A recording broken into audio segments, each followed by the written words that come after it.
اور کسی چیز سے تشبیہ آپ دیکھ کر آپ فرماتے ہیں کہ ایسا رنگ تھا یا ویسا رنگ تھا، یعنی کہ انہوں نے کہا کہ مجھے کوئی رنگ ہی نہیں مل رہا دنیا کا کہ میں کس رنگ سے تشبیہ دوں کہ وہ رنگ میں نے وہاں پہ دیکھے ہیں۔ تو نبی کریم صلی اللہ علیہ وسلم نے ایک موقع پر نہایت کمال اور ادب کا مظاہرہ کیا، یہاں پہ جو ہے نا نگاہ نہ چندیائی نہ حد سے متواجس ہوئی، اور اس نے اپنے رب کی بڑی بڑی نشانیاں دیکھی، یعنی کہ نبی کریم صلی اللہ علیہ وسلم کی نگاہ چندیائی نہیں اور حد سے متواجس نہیں ہوئی، یعنی کہ ادھر ادھر نہیں ہوئی۔ کس میں؟ کیونکہ اللہ تعالیٰ موجود تھے نا، ان سے کلام تھا، اور اس لیے ادب میں جو ہے وہ ادھر ادھر نہیں ہوئی، اور دوسرا علم حاصل کر رہے تھے اللہ تعالیٰ سے۔ انہوں نے بات چیت کی تھی نا، پردے کے پیچھے ہی ہوئی تھی بات، لیکن بات چیت ہوئی تھی اور علم لیا تھا اللہ تعالیٰ سے۔ تو علم کی بھی اہمیت کا پتہ چل رہا ہے کہ علم حاصل کرتے ہوئے بھی انتہائی ادب اور احترام، اور پھر اللہ کی ذات سامنے تھی تو کتنا ادب اور احترام، اور ہمیں اس سے سبق ملتا ہے نماز میں بھی اللہ تعالیٰ ہمارے تصور کیا کرنا چاہیے، پردے کے پیچھے ہیں اللہ تعالیٰ نور کی شکل میں موجود ہے، اور ہمیں اس وقت بھی نظر ادب اور احترام کے ساتھ سجدے کی جگہ پر رکھنی چاہیے اور ادھر ادھر نہیں ہونا چاہیے۔ عام طور پر کیا ہوتا ہے کہ جب انسان کسی ایسی جگہ پر جاتا ہے جس میں بہت بڑے کسی آدمی سے، بادشاہ سے، وزیر اعظم سے یا کسی اور سے ملاقات ہو، عموماً کیا ہوتا ہے وہاں پہنچ کر اس سے ملاقات کے دوران جو وہاں کا سیٹ اپ ہوتا ہے، وہاں کی ڈیکوریشن ہوتی ہے، وہاں کا جو سارا رکھ رکھاؤ ہوتا ہے، انسان اپنی نظر چرا کر ان کو بھی دیکھتا رہتا ہے ساتھ ساتھ۔ لیکن نبی کریم صلی اللہ علیہ وسلم نے اپنی پوری توجہ اپنے رب کی طرف رکھی، تو آپ کی نمازوں میں کیا خشوع ہوتا ہوگا، تو وہاں جا کر بھی آپ کا وہ خشوع قائم رہا کہ آپ کی نظر ادھر سے ادھر نہیں بھٹکی، آپ دیکھنے لگے کہ اچھا یہاں اور کیا کیا ہو رہا ہے، کیونکہ وہ دیکھیں نا جو اس وقت خاص طور پر جو بتایا گیا ہے کہ اس درخت کو اللہ کے حکم سے ڈھانپا گیا تھا اس وقت، اور ایسا حال ہو گیا تھا کہ اللہ کی مخلوق میں سے کسی کے لیے ممکن نہیں تھا کہ اس کے حسن کو بیان کر سکے اس بیری کے طرف اس وقت۔ تو نبی کریم صلی اللہ علیہ وسلم تشریف لے گئے تھے، اس لیے اللہ تعالیٰ نے ان کا ویلکم ان کو کیا تھا اس طرح سے۔ تو کیا کہا گیا کہ آپ کی نظر ادھر ادھر نہیں بھٹکی، آپ دیکھنے لگے اچھا یہاں اور کیا کیا ہو رہا ہے۔ تو آج ہی موقع ملا ہے اچھی طرح سے سارا جائزہ لے کر دیکھو۔ تو ادب کا تقاضا یہ ہے کہ جس کام کے لیے گئے ہیں، جس مقصد کے لیے گئے ہیں، اس پر فوکس رکھیں، نہ کہ ادھر ادھر ہم تجسس کریں یا دوسری چیزوں کی طرف دھیان دیں۔ آپ کے سکون قلب اور طمانینت کا بھی اظہار ہے یہاں پہ کہ کسی شخص کی شخصیت کی کمال کی خوبی ہے کہ اتنے کمپوز تھے اور اتنے زیادہ فوکس تھے نبی کریم صلی اللہ علیہ وسلم، ان کی تعریف یہاں پہ بیان ہوئی ہے۔ اب ذرا بتاؤ تم نے کبھی لات اور عزا اور تیسری ایک دیوی مناتی حقیقت پر کچھ غور کیا ہے؟ یہ وہ دیوتا ہیں، سارے ان کے نام ہیں جن کی جو ہے مکے والے پوجا کیا کرتے تھے۔ کیا بیٹے تمہارے لیے ہیں، بیٹیاں خدا کے لیے؟ یہ تو پھر بڑی دھاندلی کی تقسیم ہوئی، اور دراصل یہ کچھ نہیں ہے مگر بس چند نام جو تم نے اور تمہارے باپ دادا نے رکھے ہیں، اللہ نے ان کے لیے کوئی سند نازل نہیں کی۔ حقیقت یہ ہے کہ لوگ محض وہم و گمان کی پیروی کر رہے ہیں اور خواہشات نفس کے مرید بنے ہوئے ہیں، حالانکہ ان کے رب کی طرف سے ان کے پاس ہدایت آ چکی ہے۔ کیا انسان جو کچھ چاہے اس کے لیے وہی حق ہے؟ دنیا اور آخرت کا مالک تو اللہ ہی ہے۔ آسمانوں میں کتنے ہی فرشتے موجود ہیں، ان کی شفاعت کچھ بھی کام نہیں آ سکتی جب تک کہ اللہ کسی ایسے شخص کے حق میں اس کی اجازت نہ دے جس کے لیے وہ کوئی عرض داشت سننا چاہے اور اس کو پسند کرے۔ مگر جو لوگ آخرت کو نہیں مانتے وہ فرشتوں کو دیویوں کے نام سے موسوم کرتے ہیں، حالانکہ اس معاملے کا کوئی علم انہیں حاصل نہیں ہے، وہ محض گمان کی پیروی کر رہے ہیں، اور گمان حق کی جگہ کچھ بھی کام نہیں دے سکتا۔ بس اے نبی صلی اللہ علیہ وسلم، جو شخص ہمارے ذکر سے منہ پھیرتا ہے اور دنیا کی زندگی کے سوا جسے کچھ مطلوب نہیں ہے، اسے اس کے حال پر چھوڑ دو۔ ان لوگوں کا مبلغ علم بس یہی کچھ ہے، یہ بات تیرا رب بھی زیادہ جانتا ہے کہ اس کے راستے سے کون بھٹک گیا ہے اور کون سیدھے راستے پر ہے، اور زمین و آسمان کی ہر چیز کا مالک اللہ ہی ہے، تاکہ اللہ برائی کرنے والوں کو ان کے عمل کا بدلہ دے اور ان لوگوں کو اچھی جزا سے نوازے جنہوں نے نیک رویہ اختیار کیا ہے، جو بڑے بڑے گناہوں اور کھلے کھلے خبیث افعال سے پرہیز کرتے ہیں، الا یہ کہ کچھ قصور ان سے سرزد ہو جائے۔ بلا شبہ تیرے رب کا دامن مغفرت بہت وسیع ہے، وہ تمہیں اس وقت سے خوب جانتا ہے جب اس نے زمین سے تمہیں پیدا کیا اور جب تم اپنی ماؤں کے پیٹوں میں ابھی جنین ہی تھے۔ بس اپنے نفس کی پاکی کے دعوے نہ کرو، وہی بہتر جانتا ہے کہ واقعی متقی کون ہے۔ تو کیا کہا جا رہا ہے؟ کل بھی کہتے ہیں کہ لوگ نیک عمل کرتے ہیں اور نیک عمل کرنے کے بعد کہتے ہیں کہ یہ ہماری نمازیں ہیں، یہ ہمارے روزے ہیں، یہ ہمارا حج ہے اور یہ ہمارا جہاد ہے۔ تو اللہ تعالیٰ ان کے بارے میں یہ آیت نازل کی ہے کہ وہ زیادہ جاننے والا ہے کہ کون نیک ہے اور کس نے اطاعت کی اور کس نے اللہ کے لیے اپنا عمل خالص کیا۔ اسی طرح ایسے نام بھی نہیں رکھنے چاہیے کہ جن سے انسان کی بہت کوئی بڑائی ظاہر ہوتی ہو، جیسے نیک بھی نام رکھ لیتے ہیں لوگ۔ ایک خاتون کا نام برہ تھا تو آپ سے سامنے اس کا نام زینب رکھ دیا اور برہ نام رکھنے سے منع فرمایا، کیونکہ برہ کہتے ہیں نیکی نیک عورت کو۔ تو آپ نے فرمایا کہ اپنے آپ کو نیک و صالح نہ کہلواؤ، اللہ تم میں سے نیک بندوں کو خوب جانتا ہے۔ تو پوچھا کہ ہم کیا نام رکھیں؟ تو آپ نے فرمایا زینب نام رکھ لو۔ تو اپنی نیکیوں کا اشتہار نہ دیں، اپنی نیکیوں کے بارے میں بڑھ چڑھ کر باتیں نہ کریں، میں نے یہ بھی کیا، میں نے وہ بھی نہیں کیا، اللہ کو پتہ ہے کون کس درجے میں ہے، اچھا کر کے بھی ڈرتے رہیں۔ پھر اے نبی صلی اللہ علیہ وسلم، تم نے اس شخص کو بھی دیکھا جو راہ خدا سے پھر گیا اور تھوڑا سا دیکھ کر رک گیا؟ کیا اس کے پاس غیب کا علم ہے کہ وہ حقیقت کو دیکھ رہا ہے؟ کیا اسے ان باتوں کی کوئی خبر نہیں پہنچی جو موسیٰ علیہ السلام کے صحیفوں اور اس ابراہیم کے صحیفوں میں بیان ہوئی ہیں، جس سے وفا کا حق ادا کر دیا؟ یہ کہ کوئی بوجھ اٹھانے والا بوجھ دوسرے کا بوجھ نہیں اٹھائے گا، اور یہ کہ انسان کے لیے کچھ نہیں ہے مگر وہ جس کی اس نے صحیح کی ہے، اور یہ کہ اس کی صحیح عنقریب دیکھی جائے گی اور پوری جزا اسے دی جائے گی، اور یہ کہ آخرکار پہنچنا تیرے رب ہی کے پاس ہے، اور یہ کہ اس نے ہنسایا اور اسی نے رلایا، اور یہ کہ اسی نے موت دی اور اسی نے زندگی بخشی، اور یہ کہ اسی نے نر اور مادہ کا جوڑا پیدا کیا، ایک بوند سے جب وہ ٹپکائی جاتی ہے، اور یہ کہ دوسری زندگی بخشنا بھی اسی کے ذمے ہے، اور یہ کہ اسی نے غنی کیا اور جائیداد بخشی، اور یہ کہ وہی شعرا کا رب ہے۔ شعرا ایک ستارہ تھا، اس کو پوجا کرتے تھے یہ لوگ، اور یہ کہ اسی نے عاد و اولا کو ہلاک کیا اور سمود کو ایسا مٹایا کہ ان میں سے کسی کو باقی نہ چھوڑا، اور ان سے پہلے قوم نوح کو تباہ کیا کیونکہ وہ تھے ہی ظالم سرکش لوگ، اور اوندھی گرنے والی بستیوں کو اٹھا پھینکا، پھر چھا دیا ان پر جو کچھ تم جانتے ہی ہو کیا چھا دیا۔ پس اے انسان، اپنے رب کی کن کن نعمتوں میں تو شک کرے گا؟ یہ ایک تنبیہ ہے، پہلے آئی ہوئی تنبیہات میں سے آنے والی گھڑی قریب آ لگی ہے، اللہ کے سوا کوئی اس کو ہٹانے والا نہیں۔ اب کیا یہی وہ باتیں ہیں جن پر تم اظہار تعجب کرتے ہو، ہنستے ہو اور روتے نہیں ہو، اور گا بجا کر انہیں ٹالتے ہو؟ تو کیا کہا جا رہا ہے؟ دنیا کی رونقوں میں گم ہو کر قرآن سے غافل ہو۔ یہاں پہ لفظ سامدون استعمال ہوا ہے، سامدون سے مراد ہے سمود، یعنی کہ جس کا معنی ہے گیت گانا۔ سمود کہتے ہیں غافل ہونے اور چیزوں کو فراموش کر دینے کو، کیونکہ گیت گانے جو ہیں وہ غفلت اور فراموشی کا سبب بنتے ہیں، انسان کو غافل کرتے ہیں۔ اس کی مثال کیا ہے؟ آپ کے دل میں کوئی غم ہے، کوئی بوجھ ہے، تو اب اگر آپ میوزک یا کسی ایسی چیز میں انوالو ہو جائیں وقتی طور پر، تو وہ سب غم غلط کر دے گا۔ اس طرح کوئی اچھی باتیں آپ نے یاد کی ہوئی ہیں، کوئی دل میں ایمان خوش و خضوع ہے، تو ایسی چیزوں میں مشغول ہو کر آپ کے دل سے وہ بھی نکل جائے گا۔ تو یہ گانا بجانا ایک ایسی چیز ہے جو انسان کو آخرت سے غافل کرتا ہے، اپنی دنیا کے فرائض سے غافل کرتا ہے، اپنی ذمہ داریوں کے احساس سے بے خبر کر دیتا ہے۔ تو یہاں پہ سورہ نجم، اچھا جھک جاؤ اللہ کے آگے اور بندگی بجا لاؤ، فاسجدوا للہ وعبدوا۔ تو یہاں پہ ہماری سورہ نجم جو ہے مکمل ہوئی۔ اب شروع ہوتی ہے سورہ قمر۔ بسم اللہ الرحمن الرحیم۔ اقترب الساعۃ وانشق القمر وأيروا آیات یورز ویقولوا سحر مستمر۔ شروع کرتی ہوں اللہ کے نام سے جو بڑا مہربان نہایت رحم والا ہے۔ قیامت کی گھڑی آ گئی اور چاند پھٹ گیا۔ یہ نبی صلی اللہ علیہ وسلم کا وہ واقعہ ہے، معجزہ جو تھا شق القمر کا، اس کے بارے میں ذکر ہے۔ مگر ان لوگوں کا حال یہ ہے کہ خواہ کوئی نشانی دیکھ لیں منہ موڑ جاتے ہیں اور کہتے ہیں کہ یہ تو چلتا ہوا جادو ہے۔ شق القمر کو کیا کہا مکہ والوں نے؟ نبی کریم صلی اللہ علیہ وسلم نے جادو کر دیا ہے، انہوں نے اس کو بھی جھٹلا دیا اور اپنی خواہشات نفس کی پیروی کی۔ ہر معاملے کو آخرکار ایک انجام پر پہنچ کر رہنا ہے۔ ان لوگوں کے سامنے پچھلی قوموں کے وہ حالات آ چکے ہیں جن میں سرکشی سے باز رکھنے کے لیے کافی سماج عبرت ہے، اور ایسی حکمت و نصیحت کے مقصد کو بدرجہ عتم پورا کرتی ہے، مگر تنبیہات ان پر کارگر نہیں ہوتی۔ بس اے نبی صلی اللہ علیہ وسلم، ان سے رخ پھیر لو۔ جس روز پکارنے والا ایک سخت ناگوار چیز کی طرف پکارے گا، لوگ سہمی ہوئی نگاہوں کے ساتھ اپنی خبروں سے اس طرح نکلیں گے گویا وہ بکھری ہوئی ٹنڈیاں ہیں، اور پکڑنے والے کی طرف دوڑے چلے جا رہے ہوں گے، اور وہی منکرین جو دنیا میں اس کا انکار کرتے تھے اس وقت کہیں گے کہ یہ دن تو بڑا کٹھن ہے۔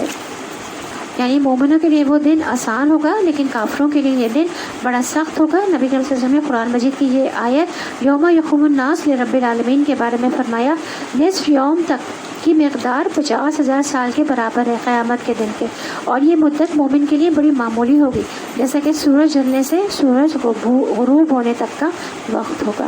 یعنی اتنا لمبا وقت مومن کے لیے بہت چھوٹا ہو جائے گا۔ قیامت کے دن کی مشقت بھی مومن کے لیے کم ہوگی۔ اس وقت سب لوگ جب پسینے کی لگام منہ میں ڈالے ہوئے ہوں گے، اور رہے مومن تو وہ ان پر زکام کی طرح ہوگا، اور کافر پر موت جیسے کیفیت طاری ہو جائے گی موت جیسے سخت. تو یاد رکھیے اگر ہم آخرت کے دن کو مانتے ہیں تو ہمیں اس دن کی تیاری بھی کرنی ہے اور اس دن کی کیفیات کا بھی ہمیں پتہ ہونا چاہیے. کتنا ٹائم لگے گا, کتنی دیر میں ہم فارغ ہو جائیں گے, کیسی کیفیت ہوگی, لوگ کیسے ہوں گے, یہ ساری معلومات ہمیں قرآن مجید اور احادیث سے پتہ چلتی ہیں. تو ان کے بارے میں کتابیں بھی لکھی گئی ہیں. اس لیے آخرت کا تذکرہ جو ہے انسان کے اعمال کو درست کرنے کے لیے بڑا مفید ثابت ہوتا ہے. جس کو آخرت کا غم لگ جاتا ہے وہ دنیا کا غم بھول جاتا ہے. اس کے نزدیک دنیا کے بڑے بڑے مسائل وہ چھوٹے ہو جاتے ہیں, وہ حقیر ہو جاتے ہیں. وہ سوچتا ہے کہ یہ کیا مسئلہ ہے, مسئلہ تو آخرت کا ہے. نقصان کیا ہے, اصل نقصان تو آخرت کا ہے. یہ ناکامی کیا ہے, اصل ناکامی تو وہاں کی ہے. تو انسان کے لیے دنیا بھی آسان ہو جاتی ہے. وہ کہتے ہیں یہاں چند دن کے لیے ہو, یہاں کی ہر چیز برداشت ہو سکتی ہے. فکر کرو اس دن کی اور تیاری کرو اس دن کی. ان سے پہلے نوح کی قوم جھٹلا چکی ہے. انہوں نے ہمارے بندے کو جھوٹا قرار دیا اور کہا کہ یہ دیوانہ ہے. وہ بری طرح جھڑکا گیا. آخرکار اس نے رب کو پکارا کہ میں مغلوب ہو چکا ہوں, اب تو ان سے انتقام لے. تب ہم نے موسیٰ بارش کے ذریعے سے آسمان کے دروازے کھول دیے اور زمین کو پھاڑ کر چشموں میں تبدیل کر دیا. اور یہ سارا پانی اس کام کو پورا کرنے کے لیے مل گیا جو مقدر ہو چکا تھا. اور نوح علیہ السلام کو ہم نے ایک تختوں اور کیلوں والی پر سوار کر دیا جو ہماری نگرانی میں چل رہی تھی. یہ تھا بدلہ اس شخص کی خاطر اس کی ناقدری کی گئی تھی. اس کشتی کو ہم نے ایک نشانی بنا کر چھوڑ دیا. پھر کوئی ہے نصیحت قبول کرنے والا. دیکھ لو کیسا تھا میرا عذاب اور کیسی تھی میری تنبیہات. ہم نے اس قرآن کو نصیحت کے لیے آسان ذریعہ بنا دیا ہے. پھر کیا ہے کوئی نصیحت قبول کرنے والا. تو کثیری کہتے ہیں کہ اللہ نے کچھ لوگوں کی زبانوں پر قرآن پڑھنے کو آسان کر دیا ہے. کچھ لوگوں کو مشقت سے پڑھنا پڑتا ہے اور کچھ آسانی سے پڑھ لیتے ہیں. کچھ لوگوں کے دلوں پر اس نے علم کو آسان کر دیا ہے, بڑی جلدی سمجھ جاتے ہیں مفہوم کو. کچھ لوگوں کے دلوں پر اس نے فہم کو آسان کر دیا, علم کو آسان کیا یعنی حفظ کر لیتے ہیں, فہم یعنی سمجھ کر پڑھتے ہیں. اور کچھ لوگوں کے دل پر اس کے حفظ کو آسان کر دیا. تو یہ سب کے سب کون ہیں؟ اہل القرآن ہیں. اور یہ سب کے سب اللہ والے اور اس کے خاص بندے ہیں. تو اللہ کی کتاب انتہائی آسان ہے سمجھنے کے اعتبار سے. اس کے برعکس جو دنیاوی علوم ہیں ان کو سمجھنے کے لیے مزید کچھ سیکھنا پڑتا ہے. یعنی پہلی بار بھی جو قرآن کا ترجمہ پڑھ لیتا ہے تو اس کا ایک بڑا حصہ ڈائریکٹ سمجھ میں آ جاتا ہے کہ کیا کہا جا رہا ہے. رہے احکام کے متعلق آیات جو ہیں ان میں مزید غور و فکر اور فقہ کے احکام جو نکالے جاتے ہیں تو وہ ہر بندے کا کام نہیں ہوتا. لیکن جو قرآن جو ہے اس کا پڑھنا اور سمجھنا مشکل نہیں ہے. آپ دیکھیے عربی زبان میں جو ہماری اپنی زبان نہیں لیکن چھوٹے چھوٹے بچے اس کی ریڈنگ شروع کر دیتے ہیں. پھر جب ترجمہ یاد کرایا جاتا ہے تو وہ بھی یاد ہو جاتا ہے. پھر اسی طرح تفسیر بھی سمجھ میں آنے لگتی ہے اور اپنی باتیں لگتی ہیں اس میں. تفسیر جب سمجھ آتی ہے تو کیا لگتا ہے کہ اس میں ہماری باتیں ہو رہی ہیں. آج نے جھٹلایا تو دیکھ لو کیسا تھا میرا عذاب اور کیسی تھی میری تنبیہات. ہم نے ایک پہم نحوست کے دن سخت طوفانی ہوا اس پر بھیج دی جو لوگوں کو اٹھا اٹھا کر اس طرف پھینک رہی تھی جیسے وہ جڑ سے اکھڑے ہوئے کھجور کے تنے ہوں. بس دیکھ لو کیسا تھا میرا عذاب اور کیسی تھی میری تنبیہات. ہم نے اس قرآن کو نصیحت کے لیے آسان ذریعہ بنا دیا. پھر کیا ہے کوئی نصیحت قبول کرنے والا. سمود نے تنبیہات کو جھٹلایا اور کہنے لگے ایک اکیلا آدمی جو ہم ہی میں سے ہے کیا اب ہم اس کے پیچھے چلیں, اس کا اتباع ہم قبول کریں تو اس کے معنی یہ ہوں گے کہ ہم بہک گئے اور ہماری عقل جو ہے وہ ماری گئی. کیا ہمارے درمیان بس یہی ایک شخص تھا جس پر خدا کا ذکر نازل کیا گیا؟ نہیں بلکہ یہ پرلے درجے کا جھوٹا اور برخورد غلط ہے. ہم نے اپنے پیغمبر سے کہا کل ہی انہیں معلوم ہوا جاتا ہے کہ کون پرلے درجے کا جھوٹا اور برخورد غلط ہے. ہم اونٹنی کو اس کے لیے فتنہ بنا کر بھیج رہے ہیں. اب ذرا صبر کے ساتھ دیکھ کہ ان کا کیا انجام ہوتا ہے. ان کو جتا دے کہ پانی ان کے اور اونٹنی کے درمیان تقسیم ہوگا اور ہر ایک کی اپنی باری کے دن پانی آئے گا. آخرکار ان لوگوں نے اپنے آدمی کو پکارا اور اس نے اس کام کا بیڑا اٹھایا اور اونٹنی کو مار ڈالا. پھر دیکھ لو کہ کیسا تھا میرا عذاب اور کیسی تھی میری تنبیہات. ہم نے ان پر بس ایک ہی دھماکہ چھوڑا اور وہ باڑے والے کی روندی ہوئی باڑ کی طرح بستر رہ گئے. ہم نے اس قرآن کو نصیحت کے لیے آسان ذریعہ بنا دیا ہے. اب ہے کوئی نصیحت قبول کرنے والا. لوط علیہ السلام کی قوم نے تنبیہات کو جھٹلایا اور ہم نے پتھراؤ کرنے والی ہوا اس پر بھیج دی. صرف لوط علیہ السلام کے گھر والے اس سے محفوظ رہے. ان کو ہم نے اپنے فضل سے رات کے پچھلے پہر بچا کر نکال لیا. یہ جزا دیتے ہیں ہم اور اس شخص کو جو شکر گزار ہوتا ہے. لوط نے اپنی قوم کے لوگوں کو ہماری پکڑ سے خبردار کیا مگر وہ ساری تنبیہات کو مشکوک سمجھ کر باتوں میں اڑے رہے. پھر انہوں نے اسے اپنے مہمانوں کی حفاظت سے باز رکھنے کی کوشش کی. آخرکار ہم نے ان کی آنکھیں موند دی کہ چکو اب میرے عذاب اور میری تنبیہات کا مزہ. صبح سویرے ہی ایک اڈل عذاب نے ان کو آ لیا. چکھو مزہ اب میرے عذاب کو میری تنبیہات کا. ہم نے اس قرآن کو نصیحت کے لیے آسان ذریعہ بنا دیا ہے. بس ہے کوئی نصیحت قبول کرنے والا. اور آل فرعون کے پاس بھی تنبیہات آئی تھی، مگر انہوں نے ہماری ساری نشانیوں کو جھٹلا دیا۔ آخر کو ہم نے انہیں پکڑا جس طرح کوئی زبردست قدرت والا پکڑتا ہے۔ کیا تمہارے کفار کچھ ان لوگوں سے بہتر ہیں؟ یا آسمانی کتابوں میں تمہارے لیے کوئی معنی لکھی ہوئی ہے؟ یا ان لوگوں کا کہنا یہ ہے کہ ہم ایک مضبوط جتھا ہیں، اپنا بچاؤ کر لیں گے، عنقریب یہ جتھا شکست کھائے گا اور یہ سب پیٹ پھیر کر بھاگتے نظر آئیں گے، بلکہ ان سے نمٹنے کے لیے اصل وعدے کا وقت تو قیامت ہے، اور وہ بڑی آفت اور زیادہ تلخ ساعت ہے۔ یہ مجرم لوگ در حقیقت غلط فہمی میں مبتلا ہیں اور ان کی عقل ماری گئی ہے۔ جس روز یہ منہ کے بل آگ میں گھسیٹے جائیں گے، اس روز ان سے کہا جائے گا کہ اب چکھو جہنم کی لپٹ کا مزہ۔ ہم نے ہر چیز ایک تقدیر کے ساتھ پیدا کی ہے اور ہمارا حکم بس ایک ہی حکم ہوتا ہے، اور بالغ جب پکانے میں وہ عمل میں آ جاتا ہے۔ تم جیسے بہت سوں کو ہم ہلاک کر چکے ہیں، پھر ہے کوئی نصیحت قبول کرنے والا؟ اور جو کچھ انہوں نے کیا ہے سب دفتروں میں درج ہے، اور ہر چھوٹی بڑی بات لکھی ہوئی موجود ہے۔ نافرمانی سے پرہیز کرنے والے یقیناً باغوں اور نہروں میں ہوں گے، سچی عزت کی جگہ بڑی ذی اقتدار بادشاہ کے قریب۔ یعنی کہ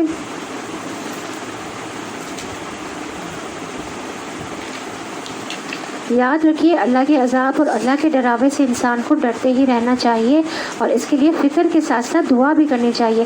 خاص طور پر یہ دعا اللہم انی اعوذ برضاک من سخطک وبمعافاتک من عقوبتک۔ اے اللہ میں پناہ مانگتا ہوں تیری رضا کے ذریعے تیری ناراضگی سے، تیری معافی کے ذریعے تیری سزا سے، کہ اللہ تو معاف کر دینا، سزا نہ دینا۔ یہ دعا ہمیں یاد کر لینی چاہیے۔ اللہم انی اعوذ برضاک من سخطک۔ اے اللہ میں پناہ مانگتا ہوں تیری رضا کے ذریعے تیری ناراضگی سے، میں تیری رضا کے ذریعے تیری ناراضگی سے پناہ مانگتا ہوں، تیری معافی کے ذریعے تیری سزا سے پناہ مانگتا ہوں کہ تو اللہ معاف کر دینا اور سزا نہ دینا۔ تو یہاں بھی کیا ہے کہ اللہ ہمیں بھی ان میں شامل کر لے کہ جو لوگ نافرمانی سے پرہیز کرنے والے ہیں باغوں اور نہروں میں ہوں گے، سچی عزت کی جگہ ہوگی وہ، اور بڑے ذی اقتدار بادشاہ کے قریب ہوں گے۔ یعنی ہمیں ہمیشہ جنت الفردوس کی دعا مانگنی چاہیے کہ ذی اقتدار بادشاہ اللہ تعالیٰ کے بارے میں بات ہے، اس کے قریب کون سی جنت ہے؟ جنت الفردوس۔ اس کے اوپر پانی ہے اور پانی کے اوپر اللہ تعالیٰ کا عرش ہے۔ تو یہاں پہ سورہ قمر مکمل ہوئی۔ یہ بھی تھوڑا سا 2 پیج ہیں، پڑھ لیتے ہیں سورہ رحمان کے۔ بسم اللہ الرحمن الرحیم۔ الرحمن علم القرآن خلق الانسان علمہ البیان الشمس والقمر بحسبان والنجم والشجر یسجدان۔ سورہ رحمان کے بارے میں سبھی کو پتہ ہے کہ اس میں اللہ تعالیٰ نے اپنی نعمتوں کا ذکر کیا ہے، اور ساری نعمتیں اللہ تعالیٰ نے اس میں اپنی کھول کر بیان کی ہیں۔ شروع کرتی ہوں اللہ کے نام سے جو بڑا مہربان نہایت رحم والا ہے۔ نہایت مہربان خدا نے اس قرآن کی تعلیم دی۔ کس کو سکھایا؟ سب سے پہلے جبریل علیہ السلام کو، اور پھر جبریل کے ذریعے محمد صلی اللہ علیہ وسلم کو، اور محمد صلی اللہ علیہ وسلم کے ذریعے صحابہ کرام کو، اور پھر اس کے بعد نسل در نسل آج اللہ نے ہمیں یہ بھی سعادت بخشی اور ہمیں بھی اس کو سیکھنے کا موقع عطا کیا۔ تو یہ رحمان کی خاص صفت ہے۔ اسی نے انسان کو پیدا کیا اور اسے بولنا سکھایا۔ سورج اور چاند ایک حساب کے پابند ہیں، اور تارے اور درخت سب سجدہ ریز ہیں۔ آسمان کو اس نے بلند کیا اور میزان قائم کر دی۔ اس کا تقاضا یہ ہے کہ تم میزان میں خلل نہ ڈالو، انصاف کے ساتھ ٹھیک ٹھیک تولو، ترازو میں ڈنڈی نہ مارو۔ زمین کو اس نے سب مخلوقات کے لیے بنایا، اس میں ہر طرح کے بکثرت پھل لذیذ ہیں۔ زمین کو اس کھجور کے درخت ہیں جن کے پھل غلافوں میں لپٹے ہوئے ہیں، طرح طرح کے غلے ہیں جن میں بھوسا بھی ہوتا ہے اور دانہ بھی۔ پس اے جن و انس، تم اپنے رب کی کن نعمتوں کو جھٹلاؤ گے؟ فَبِأَيِّ آلَاءِ رَبِّكُمَا تُكَذِّبَانِ۔ تو یہاں ایک سوال بھی ہے کہ تم اپنے رب کی کن نعمتوں کو جھٹلاؤ گے؟ نبی کریم صلی اللہ علیہ وسلم نے فرمایا میں نے جنوں پر سورہ رحمان پڑھی تو وہ تم سے بہتر جواب دینے والے تھے۔ جب میں اس آیت پر آتا فَبِأَيِّ آلَاءِ رَبِّكُمَا تُكَذِّبَانِ تو وہ جواب دیتے لَبِشَيْءٍ مِّن نِعْمِكَ رَبَّنَا نُكَذِّبُ فَلَكَ الْحَمْدُ۔ تو ہمیں بھی یہ یاد کر لینا چاہیے، اے ہمارے رب ہم تیری نعمتوں میں سے کسی چیز کو بھی نہیں جھٹلاتے، ساری تعریف تیرے لیے ہے۔ اگر عربی میں جواب نہیں آتا تو ہم اردو میں بھی جواب دل میں کہہ سکتے ہیں کہ اے ہمارے رب ہم تیری نعمتوں میں سے کسی چیز کو نہیں جھٹلاتے، ہم کسی چیز کو بھی نہیں جھٹلاتے، ہم تیری تمام نعمتوں کا اختیار کرتے ہیں۔ انسان کو اس نے ٹھیکری جیسے سوکھے سڑے گارے سے بنایا اور جن کو آگ کی لپٹ سے پیدا کیا۔ بس اے جن و انس تو اپنے رب کی کن عجائبات قدرت کو جھٹلاؤ گے؟ دونوں مشرق اور مغرب اور سب سب کا مالک وہی پروردگار ہے، پس اے جن و انس تو اپنے رب کی کن کن قدرتوں کو جھٹلاؤ گے؟ جو سمندروں کو اس نے چھوڑ دیا کہ وہاں مل جائیں، پھر بھی ان کے درمیان ایک پردہ حائل ہے جس سے وہ تجاوز نہیں کرتے۔ بس اے جن و انس تم اپنے رب کی قدرت کے کن کن کرشموں کو جھٹلاؤ گے؟ ان سمندروں سے موتی و مونگے نکلتے ہیں۔ بس اے جن و انس تم اپنے رب کی قدرت کی کن کن کمالات کو جھٹلاؤ گے؟ اور یہ جہاز اسی کے ہیں جو سمندر میں پہاڑوں کی طرح اونچے اٹھے ہوئے ہیں۔ بس اے جن و انس تم اپنے رب کی کن کن احسانات کو جھٹلاؤ گے؟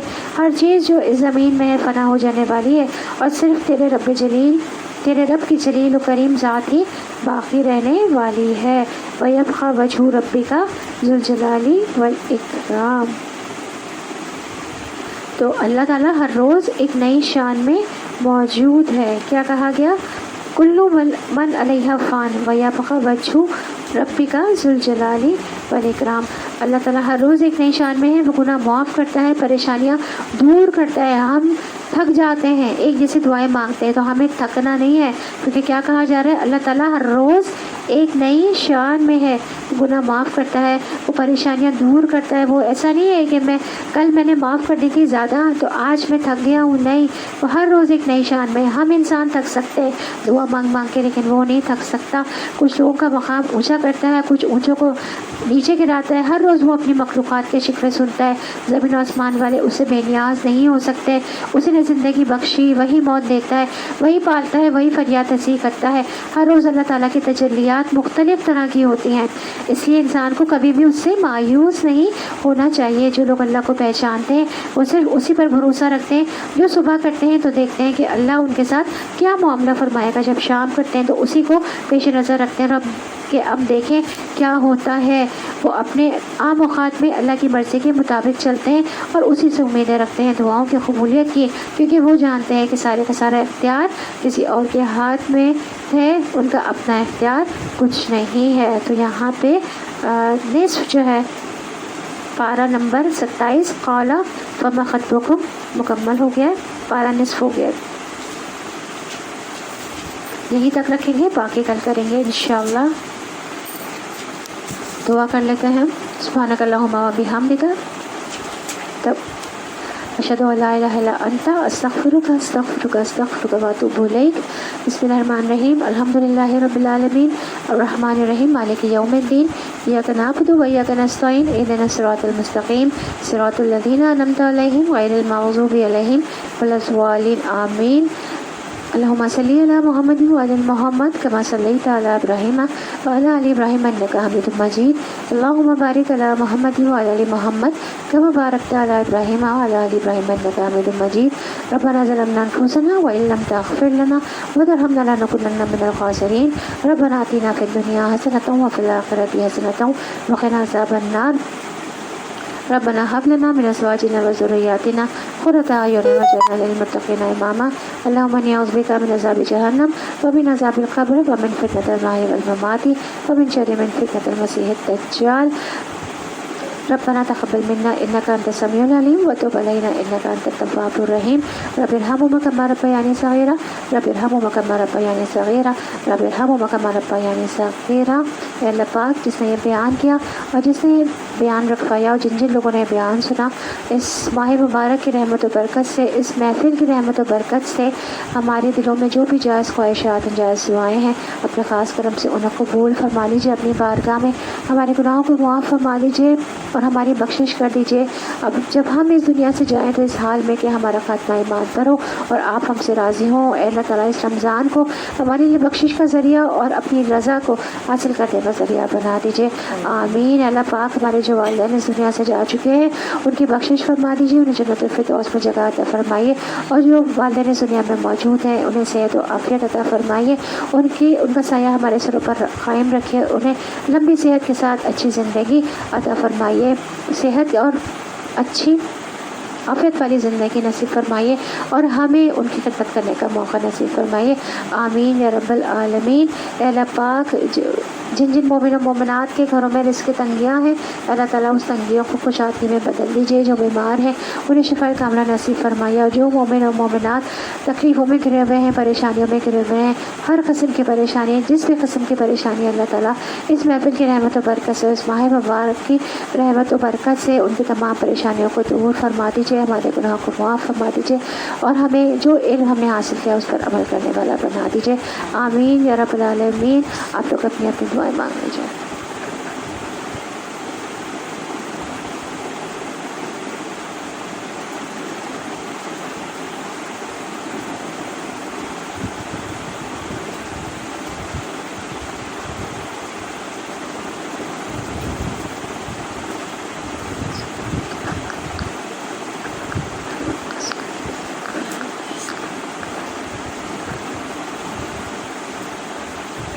سبحان ربک رب العزت عما یصفون وسلام علی المرسلین والحمد للہ رب العالمین.